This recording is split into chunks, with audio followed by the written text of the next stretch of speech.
LRS ఎలా apply చేయాలి ఆన్లైన్లో మన మొబైల్లోనే అనేది ఇక్కడ చూద్దాము క్లియర్గా. ఫస్ట్ lrs.telangana.gov.in అనే వెబ్సైట్లోకి వెళ్ళండి. సో అక్కడ మనకి ఇలా సిటిజన్ లాగిన్ అనేది కనబడుతుంది. సిటిజన్ లాగిన్ మీద ఎంటర్ చేస్తే ఇలా మొబైల్ నెంబర్ని అడుగుతుంది. మీరు ప్రీవియస్గా ఎల్ఆర్ఎస్కి అప్లై చేసినప్పుడు ఏ మొబైల్ నెంబర్ అయితే ఇచ్చారో అదే మొబైల్ నెంబర్ని ఇవ్వండి. ఆ మొబైల్ నెంబర్ ఇచ్చినప్పుడు ఆ మొబైల్ నెంబర్కి ఒక ఓటీపీ వెళ్తుంది. ఆ ఓటీపీని ఇక్కడ ఎంటర్ చేసి వ్యాలిడేట్ చేసుకోండి.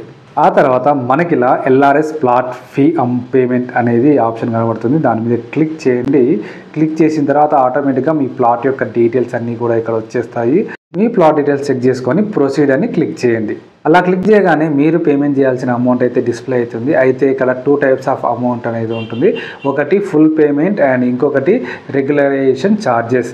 మీరు ఇప్పటికిప్పుడు ఇల్లు కట్టుకోకపోతే ఓన్లీ ల్యాండ్ రెగ్యులరైజేషన్ ఛార్జెస్ మాత్రమే పే చేసుకోవచ్చు. మళ్ళీ ఎప్పుడైతే మీరు ల్యాండ్లో కన్స్ట్రక్షన్ చేసుకోవాలనుకుంటారో అప్పుడు ఫుల్ పేమెంట్ చేయొచ్చు. సో అయితే ఈ ఎల్ఆర్ఎస్ ప్రక్రియ అంతా కూడా ఎల్ఆర్ఎస్ 2020 కింద 1000 రూపీస్ పేమెంట్ చేసి అప్లై చేసుకున్నారో వాళ్ళకు మాత్రమే ఈ ఎల్ఆర్ఎస్ అనేది వర్తిస్తుంది.